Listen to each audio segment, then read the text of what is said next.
Hola, soy Morado Valdeiglesias y por fin me he dignado a hacer la reseña de Discovery 5. Star Trek Discovery, la quinta temporada, es lo más raro que ha parido madre, pero yo la disfruté porque era la última. En su día, mientras la estaba viendo, estuve haciendo unas reseñas escritas semanales hasta que un día no pude. La trama no avanzaba y luego vinieron otras cosas. Seré sincero, he estado como un año sin sacar reseñas nuevas porque vi las películas de Evangelion, los remakes nuevos, y me deprimí y luego cuando salí de ese bache me puse a hacer cosas productivas con mi vida, entonces pues Discovery cayó. Me he puesto de nuevo a ver la quinta temporada de Discovery y me parece más interesante, ahora que ya sé por dónde va a ir. Le veo más interés si sé lo que va a pasar que si no lo sé. Así es Discovery. Quinta temporada, episodio 1. La directriz roja. La secuencia inicial de la temporada 1 fue una estética apuesta por el futuro. Las de la segunda y la tercera eran interesantes porque proponían una premisa nueva. Las secuencias de arranque de las temporadas 4 y 5 son meras splash page de acción para atraer los ojos. Me quedo esperando contemplativo hasta que empieza la historia de verdad. Si el flash forward anticipado se alcanza demasiado pronto, dará la sensación de que nada posterior podrá superar la emoción inicial. Lo mejor es un término medio, ni para ti ni para mí, un don gato, a la mitad del episodio. Cuando vi a Michael Burnham de pie sobre el casco exterior de una astronave a velocidad hiperlumínica, me dejé llevar por la aventura. Si comprendes la tecnología de las burbujas de curvatura, sabrás que es factible. La única razón por la que el Capitán Kirk nunca hizo esto fue porque los efectos eran muy caros. Todo el encanto se me fue cuando Burnham se puso a aullar de diversión como en una montaña rusa. ¡Yeah! Burnham, tú mantente seria y concentrada, que quien se tiene que divertir soy yo. 4 horas antes, Burnham y sus amigos brindan por los 1000 años de Federación con tónica 2161, un cóctel bien olala. Es azul como un limpiasuelos. Sin embargo, Paul Stamets está enfurruñado porque han clausurado el programa de desarrollo de su motor de esporas. Sabemos que es Paul Stamets porque, por alguna razón, su insignia proyecta delante de él su nombre unos segundos. Debe ser que lo tiene programado para que cada 5 segundos salga su nombre, pues y así la gente lo conoce. Porque se quiere hacer famoso. Quiere ser más famoso que Altan Sung. Michael cambia de tema. ¡Por el cambio! Y beben lejía con jabón. A lo mejor por eso pusieron un signo del infinito dorado. Mary Wiseman es buena actriz, da esos pequeños toques de comedia física. Los showrunners tóxicos de la segunda temporada llevaron su personaje en dirección opuesta a la que le era natural. Y en la tercera, la trama de ser primer oficial de Saru era farragosa. La cuarta temporada introdujo para ella un nuevo propósito vital que además justificaba las sacudidas que había sufrido su carrera hasta ese momento. Un mensaje tan interesante como necesario en estos tiempos. Después del ángel rojo, de la dama roja y de la puerta roja, ¿por qué no?, nos presentan la directiva roja, que es una misión muy urgente y muy secreta. David Cronenberg da las instrucciones en la sala del infinito, que es como la sala del espíritu y el tiempo de Dragon Ball, pero solo puedes entrar si te invitan con un juguete en forma del signo del infinito. ¿Cómo siguen fiándose de un tipo que lleva gafas en pleno siglo 32? Los antagonistas son Maul y Lack. Son como una versión oscura de la pareja que solía ser Michael y Book. La mitad de lo que hacen es lo mismo que Burnham ha hecho durante los últimos 4 años, pero como son malos, los perdono. Al final de la temporada 4, Book murió para enseñar a Burnham la lección del escenario invencible, tema reiterado a lo largo de todo el arco de la AMO. Pero como Sonequa Martin Green también es productora ejecutiva del show, Book resucitó a los 2 minutos, invalidando toda consecuencia narrativa. Y ahora en la quinta temporada lo rescatan porque Michael tiene que hablar con alguien. Book conduce a los buenos al planeta Casbah, donde Maul y Lack venden una caja rompecabezas a Fred, el sobrino tacaño de Data. Nada más es un androide porque luego le tienen que hackear los ojos para leer el libro. La Federación propone a Saru ser embajador. Para Saru es todo un dilema. Ventajas: trabajaría tranquilito en el cuartel general, vería mucho a su novia Trina, la tinerfeña. Inconvenientes: tendría que dimitir de su puesto junto a Michael. No, espera, esto también es una ventaja. Después de que Burnham mande parar una avalancha con puros escudos de proa, decide aceptar el puesto. Siempre me he identificado con Saru. La dirección del episodio 1 corre a cargo de Olatunde Gruaslocas Osunsanmi. Tuvo un par de decisiones de edición raras, pero estuvo más comedido que nunca. El guión de Michelle Paradise tenía todo en su contra y salió victorioso. No me gustan los inicios de temporada con acción, porque como todavía no sitúa el conjunto global, el espectáculo no significa nada para mí. Pero en este segundo revisionado lo estoy experimentando distinto. Para mí la mejor parte del episodio es una que pasó muy sutil. Es cuando la USS Antares está enganchada a la nave de los malos con un abstractor y Burnham les dice «¡Suelten, suelten! O si no será el final de todos». Y Reiner, aunque no quiere, acaba cediendo y deja marchar a Molilac. Es un poco simbólico de los sistemas que dejan atrás sus viejos hábitos porque aprenden a ver un bien mayor. Lo peor del episodio, Burnham haciendo constantes réplicas ingeniosas. Está ahí haciendo cosas de vida o muerte y le dicen cosas y está ella chispeante. ¡Ah! Tengo la respuesta para todo. ¡Ah! Se me hace más repelente. Episodio 2. Bajo las lunas gemelas. Saru es el personaje más interesante y rico de toda esta serie. Al inicio solía representar a las personas con ansiedad. Sentía pavor de solo ver pasar a Michael Burnham. No obstante, ambos se dieron una segunda oportunidad y se permitieron crecer. El punto en el que están ahora se aprecia mucho mejor desde una perspectiva global, no tanto durante el viaje.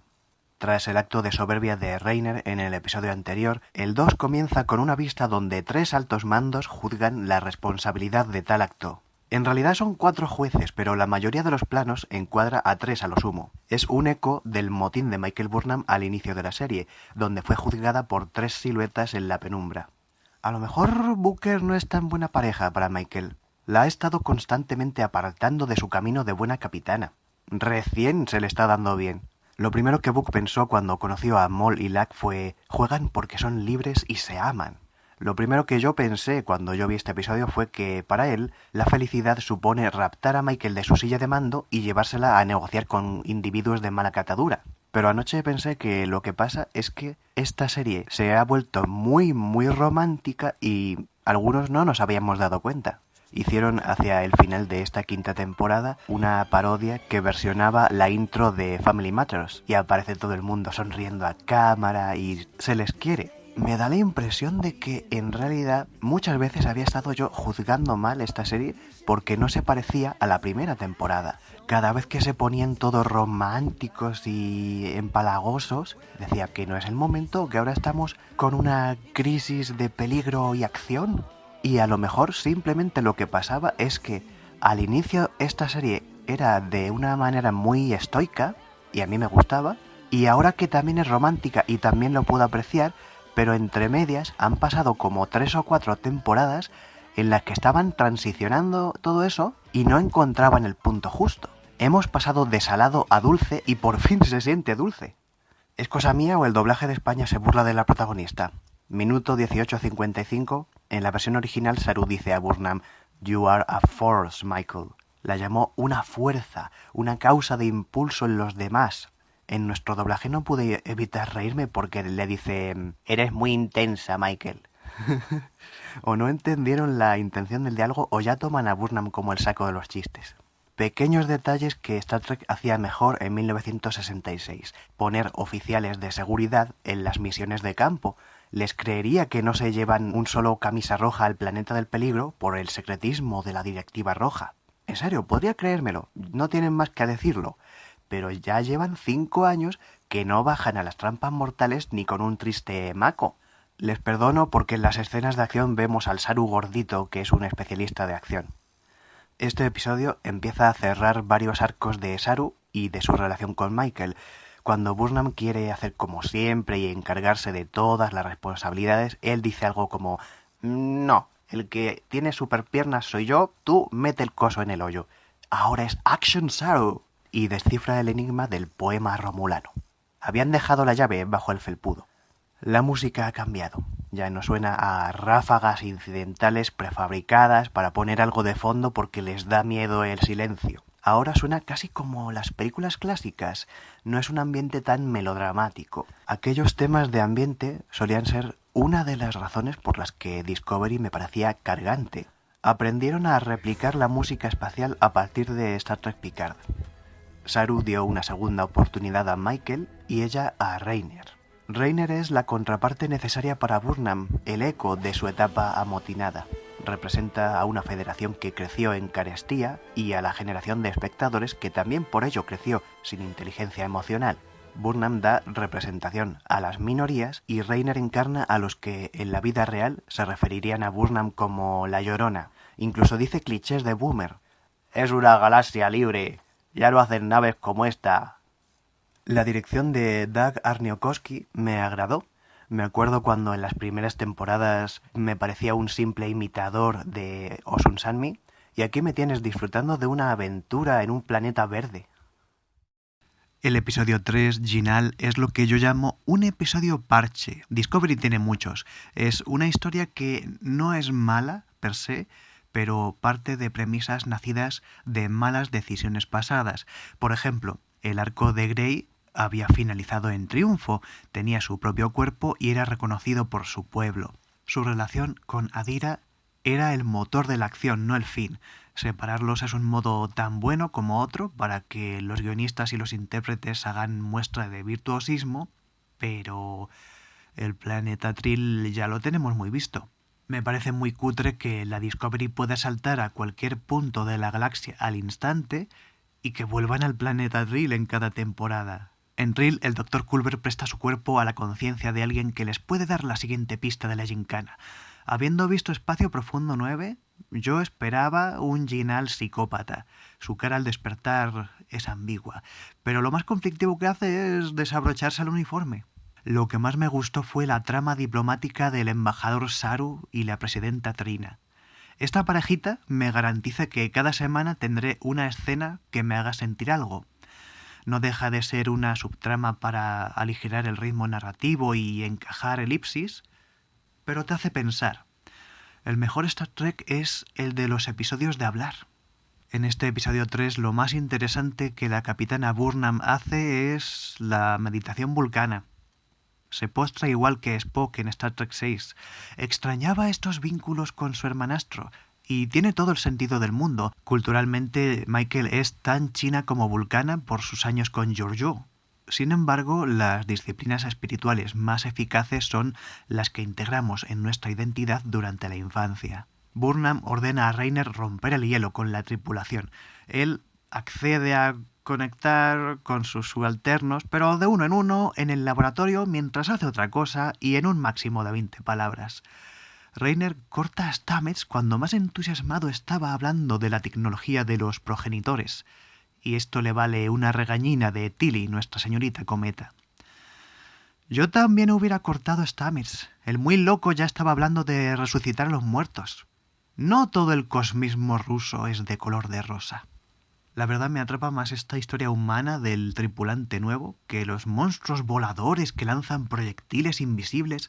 Además, la trama de la tecnología de los progenitores se pasa de ambiciosa, porque si los guionistas de Discovery no saben la verdad del origen de la vida, ¿qué van a explicar sin inventarse cosas?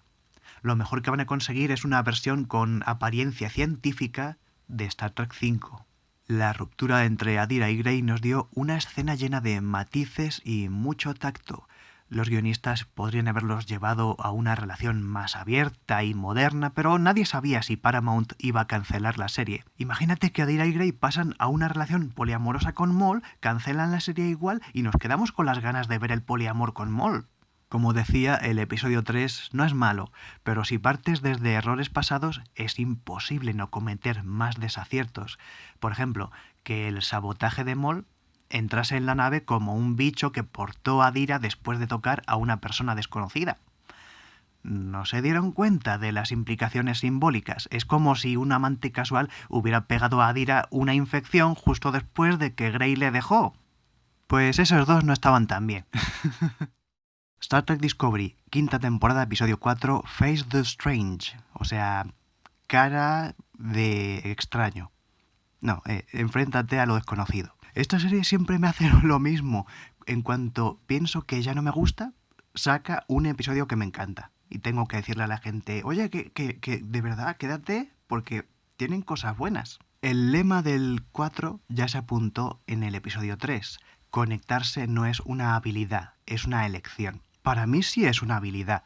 Si lo que me cuentas no me interesa, mi cerebro ni siquiera lo dejará entrar, así no tendrá que cribarlo después. Así que sí, para algunos supone una habilidad, pero el episodio estuvo bien. Por fin Star Trek se tomó en serio la fotosensibilidad del espectador. Es la primera vez que dan un aviso de imágenes destellantes. Lo gracioso es que no lo estrenaron para el director Olatun de Aung Sanmi, que ya ni pone focos traseros. Fue para protegerte de las decisiones estilísticas de Lee Rose, que hasta la fecha editaba más comedido. Se le perdona porque hay viajes en el tiempo. Hay muchas luces destellantes y cortes muy bruscos que pueden hacer daño a una persona con fotosensibilidad, pero para mí lo único excesivo fue el envenenamiento del minuto 2, que una cosa es que te envenenen y tu percepción cambie, y otra cosa es que quiebren el mismísimo espacio-tiempo. No hace más que quitarle mérito a las decisiones estilísticas de después. Lógicas opuestas en el minuto 5. Rhys usa la palabra lógica para sugerir una posibilidad hipotética. Él es la imaginación. Rainier lo insta a ceñirse a los hechos. Es la misma palabra que empleó el señor Spock en el penúltimo episodio de Star Trek, la serie animada. Leyendas no, doctor. Hechos. La misma actitud que en 1966 convirtió a Spock en un pilar de la Federación, hoy representa la rigidez destinada a cambiar. Spock acabó trascendiendo la lógica. Star Trek Discovery necesitaba a Rainier. Él encarna todas las críticas al método de mando de Burnham y por consiguiente a la mismísima serie. Argumenta con respeto todas aquellas críticas que muchos fans tuvimos durante estos años y son respondidas cabalmente por Burnham en persona. Rainier es la maniobra definitiva para hacernos entender que todo arco de evolución requiere que el personaje empiece siendo torpe.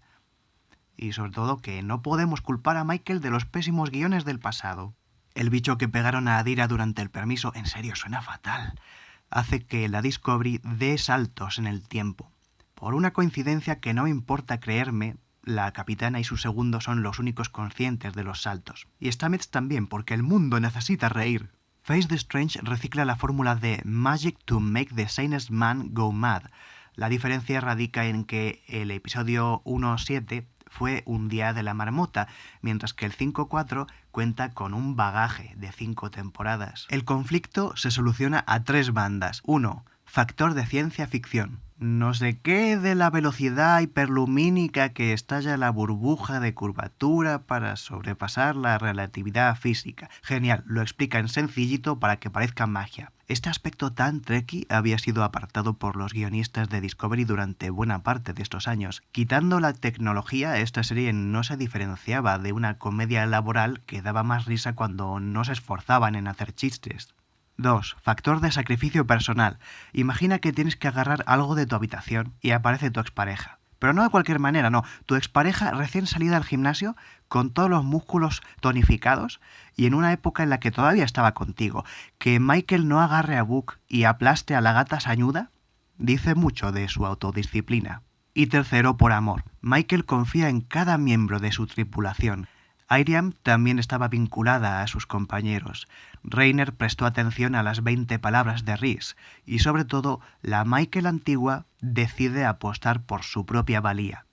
En estas secuencias ambientadas en la temporada 1, más o menos entre el episodio 3 y 4, porque todavía estaba Landry, Airiam es una figura 1000 veces más dramática que en aquel episodio donde muere gratuitamente por un mero shock value. Su aceptación de la muerte por el bien de la mayoría la convierte en esta ocasión en una vulcana honorífica.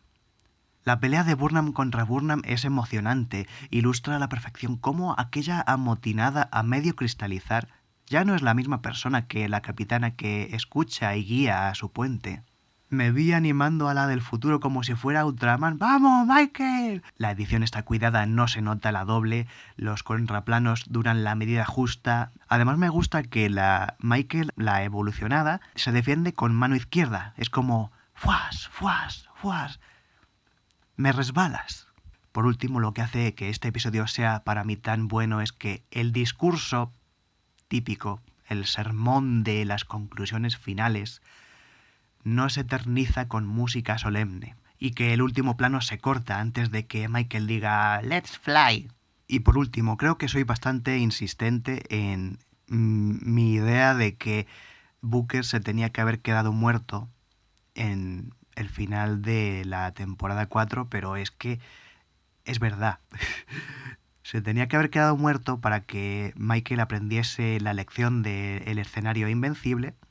Y también porque imagínate qué momentazo hubiera sido si en este episodio de los saltos de tiempo, imagínate, está ahí como un año dolida porque ya no está su novio del garaje y su gata que no le gustan los ratones, para eso no tenga el gato, y de repente entra en el camarote y se lo encuentra ahí todo musculoso, todo estalones, y dice, claro, es mi tentación. De aquí no voy a salir viva, a no ser que salga viva. Es un poco el tema mismo del episodio. La confianza puede llevar a la complacencia, pero hay que creer que puede llevar a la honestidad.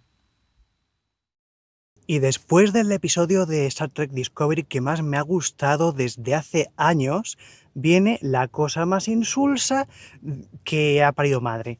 Es el episodio 5, Mirrors, o sea, espejos. Molly y Lux son como los doppelganger de Michael y Book. Michael y Book desde la tercera temporada fueron como unos renegados que andaban ahí viviendo libres, amándose, jugando, y cuando por fin dejaron de meternos por el gaznate ese rollo patatero, cuando por fin ya empezaron a poner a Michael de capitana, cuando por fin empecé a respetarla incluso, de repente esas mismas propiedades las ponen en unas fotocopias. Molly y Lux son Michael y Book marca blanca.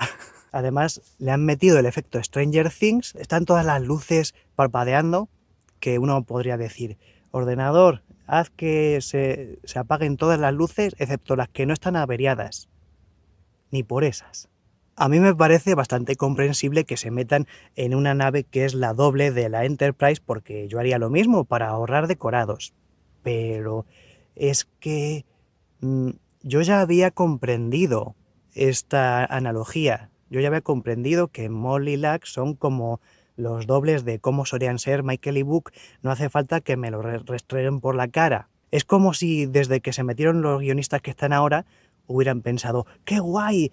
Una serie del espacio, vamos a hablar de renegados que van por ahí renegadamente por el espacio, solos, y de repente les dijeron, no, es que esto es Star Trek, esto es una cosa de trabajo en equipo y tener una responsabilidad, tener una confianza, una honestidad hacia tus pares.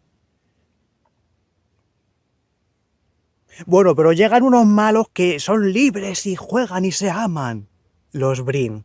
Nos han enseñado la cara de un Brin, que a lo mejor uno podía pensar, a lo mejor los demás son distintos, como en las novelas. Pero no, yo ya he visto la temporada completa, entonces yo ya sé que todos los Brin son ogros verdes, lo cual estropea lo que ya existía en el canon beta, o sea, las novelas, el universo expandido de Star Trek, donde decían que los Brin, cada uno tiene una apariencia y una raza distinta, pero todos llevan el mismo casco, la uniformidad. Estamos hablando de eso, es como una especie de Borgs, pero que no son zombies. Nada más son cascos. Así es mucho más barato, así es, se puede seguir hablando de la uniformidad cultural sin necesidad de andar desmitificando a los Borg, porque los Borg cuando aparecieron eran imponentes, eran terribles, pero de tanto que empezaron a salir, ya como que uno les perdió el respeto, sobre todo desde lo que pasó en Voyager, de la especie super chunga de 3D que los mató con nada. Ya les perdimos el respeto desde que apareció la reina Borg. Eso ya acabó de matarlo a nuestros ojos, porque ya los Borg ya no eran un colectivo, y entonces de repente, ¡ah!, en Espacio Profundo 9 aparecen los Brin. ¿Qué son los Brin? ¡Qué misterio! Nunca les hemos visto la cara. Pues ya les hemos visto la cara, y son todos ogros verdes. Además, aunque yo estoy a favor de dar representación a minorías, juega en su contra en este caso, porque dice Maul, enséñamela, la cara. Enséñame la cara. Y entonces dice, pero ya te la he enseñado, la cara. Y dice, no, pero enséñame la otra cara. Y, y entonces dice, pero es que esta cara no soy yo. Lo cual viene a decir cosas de que si la identidad, la imagen propia, se han cargado una información muy interesante y enriquecedora del universo Star Trek del canon beta solamente para hacer otra representación más de algo que en Discovery ya habían hecho. El equipo de guionistas de esta serie tiene muy buenas intenciones, son todos muy felices y muy simpáticos, pero les falta un Reiner, alguien que entre y les diga, pero ¿cómo van a quitar esto de los Brin? Los Brin en la vida tenemos que saber cómo son, porque esa es la gracia de los Brin, que no los conocemos ni un poquitín. Episodio 6, la lengua de los silbidos. De los creadores de Nibar llega el silbo. Nos presentan el silbo como el modo de comunicación más alien, cuando desde hace siglos lo emplean en la isla de Gomera. Canarias existe. Chris Byrne es el mejor director de la serie, no necesita recurrir a destellos caprichosos para que cada elemento ocupe su lugar. Incluso el espectáculo de luces del scanning inicial tiene buen gusto. El rito de los cuencos expresa visualmente los choques sonoros que debió sufrir Burnham sin que llegue a ser disruptivo para el espectador. Todas las elecciones estilísticas conservan un equilibrio sensorial. Christopher J. Byrne debería dirigir más episodios de Star Trek. Me dieron esperanzas de conocer el planeta de los denobulanos y me las tumbaron en un segundo, dice Tilly. ¿Tendremos que ir a Denóbula? Yo emocionado pensando, sí, qué bien, conoceré más la cultura del Dr. Phlox. Y al instante dice Stamets, puede que no. Como si le diera pereza ir cuando tienen motor de esporas. ¿Prefieren ir a un planeta de solamente 3 géneros antes que uno de matrimonios poliamorosos y pura disigamia? Jalemno no está tan mal, uno se siente como en casa. Su vegetación es azul, tienen una montaña sagrada y beben pura agua. Es el planeta Namek. El ritual de la carrera sedienta se me hizo raro. Un planeta de sequías donde solo queda un bosque rodeado de eterno baldío y hacen sacrificios humanos para invocar la lluvia, produce unas galletas que dan sed a propósito. Y se las comen. ¿No podían irse a correr al desierto? ¿O no hay de eso en Canadá? Luego pensé que en realidad no quieren que muera nadie, ni en la torre ni en el desierto, y han convertido antiguos ritos de paso en meros juegos donde saben que todos caerán en la tentación. Esa interpretación ofrecería un planteamiento tóxico de la espiritualidad, puesto que el sumo sacerdote cree que nadie ganará la carrera, ha sustituido la devoción genuina, donde uno se juega la vida en el desierto, por un juego simbólico justo en el punto del planeta donde hay más agua. Empieza la carrera. Tilly sufre tanta sed que no está para andarse fijando en musgos de camuflaje, así que se separa de Burnham y sigue corriendo. Gracias a su resistencia y deportividad, no solo es premiada ella con la muerte por asfixia, sino también le hige del sacerdote. La sala hermética está llena de piras encendidas, pero cuando se sella y supuestamente se consume la mayoría del oxígeno, no se apagan. Tilly estaba tan confundida que ni siquiera pudo pensar en apagar las llamas para tener más tiempo de aire. Ahora, tras el ritual en Trill de la temporada 5, Hugh Culber tiene una conciencia más espiritual y las fricciones con su marido son genuinas, no son debidas a la agitación psicológica consecuencia del trauma de su paso por la muerte. Es una distancia emocional de verdadero peso para su evolución dramática. Además, como te muestran a Stamets tomándose la fe a chiste, puedes comprender de primera mano por qué a Hugh estar con Paul ya no le parece un lugar 100% seguro. Amigo, date cuenta. En conclusión, de las dos tramas espirituales, siento que la trama principal con la capitana en el equipo de salida es una versión de Who Watches the Watchers, el episodio 4 de la temporada 3 de The Next Generation, con todas las analogías al revés. Y la trama espiritual buena es la trama B con el personaje secundario que se quedó en la nave aburrido. Más les hubiera valido mandar al planeta al doctor para que corriera un rato con el polvorón de bacalao.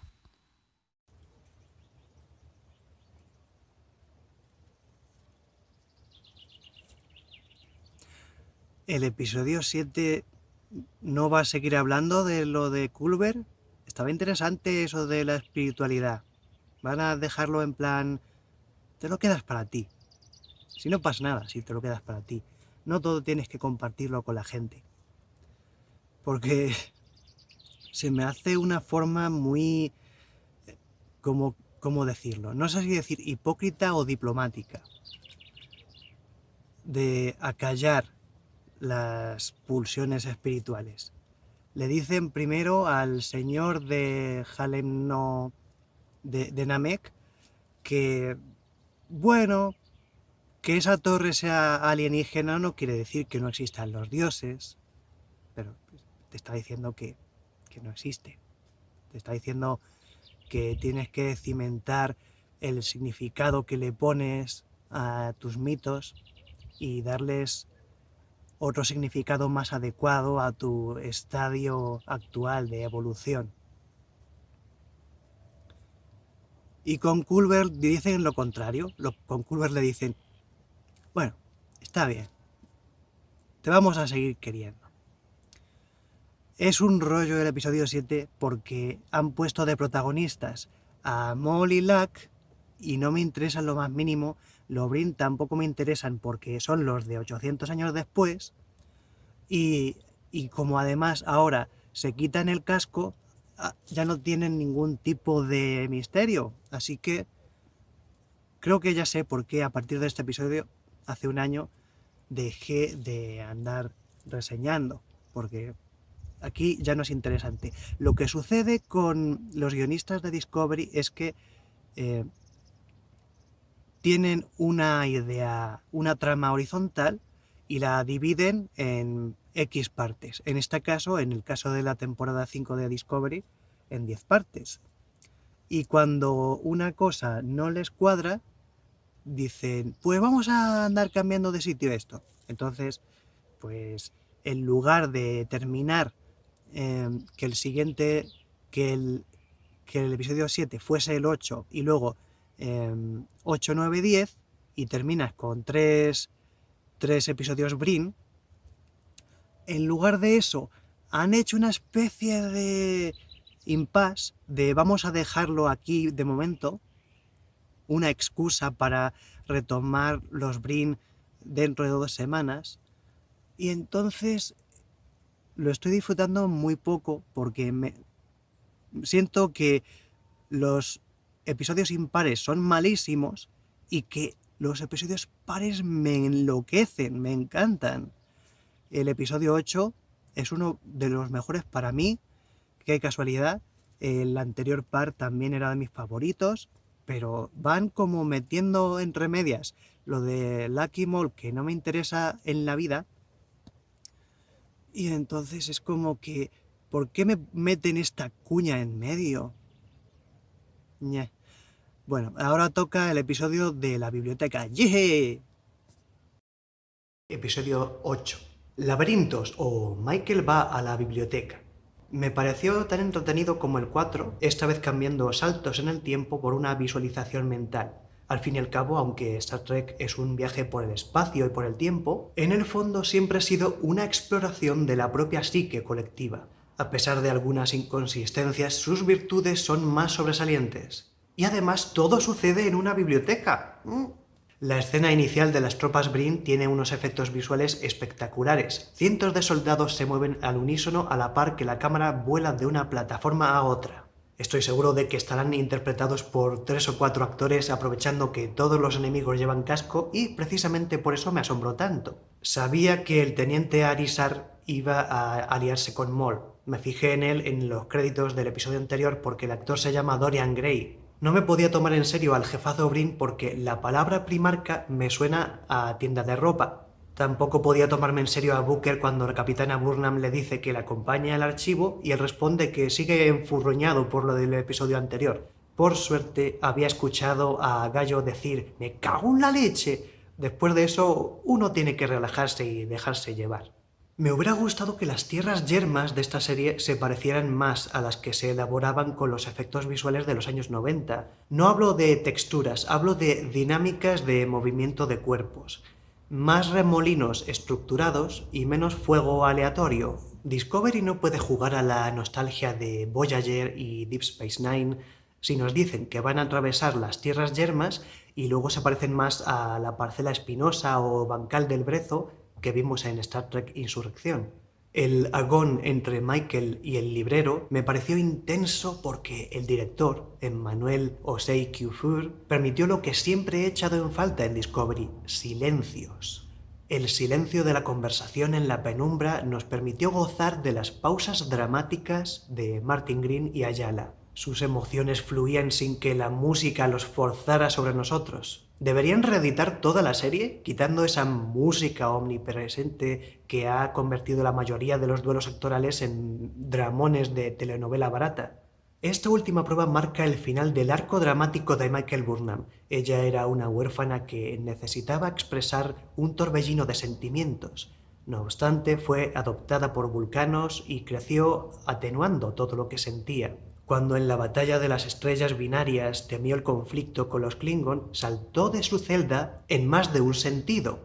Aunque no fuera la intención original, Discovery se convirtió en la historia de cómo Michael aprende a convivir con su propia vulnerabilidad.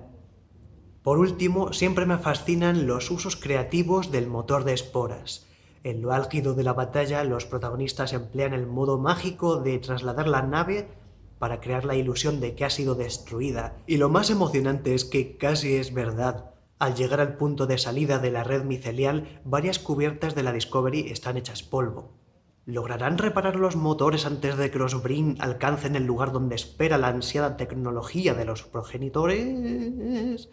Son preguntas que uno se hace viendo el episodio 8 y que se responden en el 9 de aquella manera. Cada temporada de Discovery es un trozo de pastel. Los responsables de distintos equipos se reparten cada episodio, entonces cada episodio es de su padre y de su madre. Y en ocasiones hay escenas que deberían ir antes, que van después por algo tan nimio como pueda ser la cronología. La verdad casi no me acuerdo de nada del episodio 9. Es como una preparación para el 10. No siento que tenga su propia identidad. Uno nunca diría, oye, voy a ver el penúltimo episodio de Discovery, que estaba muy bien.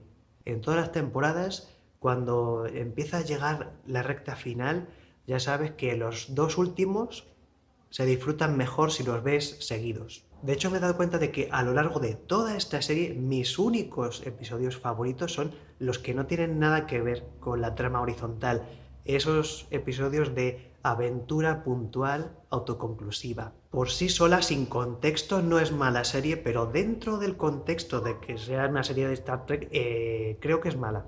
Este penúltimo episodio es de lo menos memorable. Te dicen que va a pasar un montón de cosas, ya verás que dentro de poco llega y todo sucede en el episodio siguiente. Así que ya pasó al último, que dura 1 hora y media.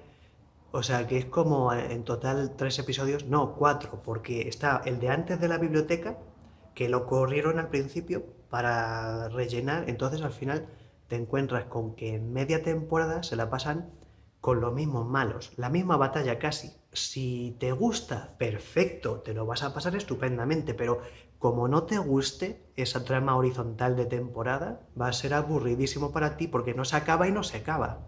Toda esta cosa de la tecnología de los progenitores es un concepto fascinante, pero otra vez sin contexto, porque si has visto la serie original, sabrás que está el archivo ese de Atoz, la del episodio Todos nuestros ayeres. Si has visto la serie original no te sorprende nada, simplemente es que los efectos visuales están geniales. Es una gloria ver a Michael Burnham cayéndose a un abismo y que le den piedras, y el hecho de que Michael se encuentre dentro de este espacio mágico junto con su doble y que luego tenga que resolver una cosa así muy de simbolitos, pues lo hace muy filosófico todo. Tiene más valor del que yo podría decir, pero me aburre. La primera vez es como, ¡oh, sorpresa! ¡Novedad!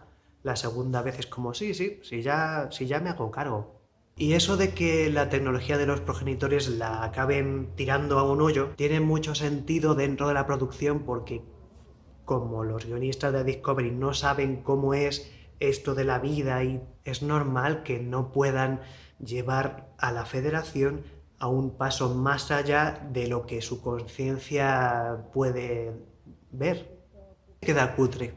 Podría ser como el final de la aventura humana, cuando al final de Star Trek la película sucede ese nacimiento y dice, la aventura de la humanidad está por comenzar. Podría dar algo así como el final, pero claro, como después tienen que hacer, ahí te he visto, la serie de la Academia con Tilly, no pueden mostrar una federación que sea sobrehumana. No podían terminar quedándose con el tesoro. Luego está ese final, después del final, ese quinto final del Señor de los Anillos, después de la gran boda del rey, lo grabaron a posteriori. No sabían que iban a cancelar Discovery y entonces dijeron a Michael Burnham, oye Michael Burnham, ¿quieres ser vieja? Hombre, creo que sí, con mi novio, el del garaje. Entonces se casan y tienen un hijo y como no puede ser de otra manera, el hijo acaba yendo a la nave insignia. Y esta vez no es como en Picard, que el bebé del nepotista acaba de consultor, nada más. No, esta vez es el señor capitán, el capitán de la Discovery, oiga usted. Es muy tierno, muy emotivo, conmovedor, pero yo no pude entrar porque resulta que yo conozco en persona a alguien que se parece un montón a Michael Burnham mayor. No podía caerme bien. Se me hizo empalagoso, larguísimo. Owosekun ya no iba a volver. Volvió por el flashback porque hubiera sido muy raro. Jameson, te conozco de tantas aventuras juntas. La Teniente Gallo. Asha. No, tiene que salir pues eso. Detmer, Owosekun, el otro. Y por último, Michael mayor dice a Sora, Sora, lárgate a este punto mágico donde vas a encontrarte con un señor que le gusta ver Betty Boop. Y entonces te das cuenta de que el corto Short Trek Calypso era en el futurísimo, lo cual me gusta menos que la explicación que nos habían dado en el episodio 4 de que está en el mundo distópico en el que la Federación perdió contra los Brim. En resumen, esta serie tiene unas fantásticas buenas intenciones, pero yo sé que podrían hacerlo mejor. Se han quedado con la buena apariencia. No vale con que imiten ciertos códigos, sino que tienen que integrarlo dentro de su propio mecanismo. A lo largo de toda la serie hay como 6, 7, quizá 8 episodios que me han encantado, por las que vale la pena ver la serie. Pero tienes que aguantar alrededor un montón de pan. Imagínate que quieres un bocadillo de tortilla de patata y está en su punto justo, en su texturita rica, pero el resto es miga y miga y miga y miga. Hambre no vas a pasar, pero a lo mejor acabas queriendo beber mucha agua. ¡Bebe agua!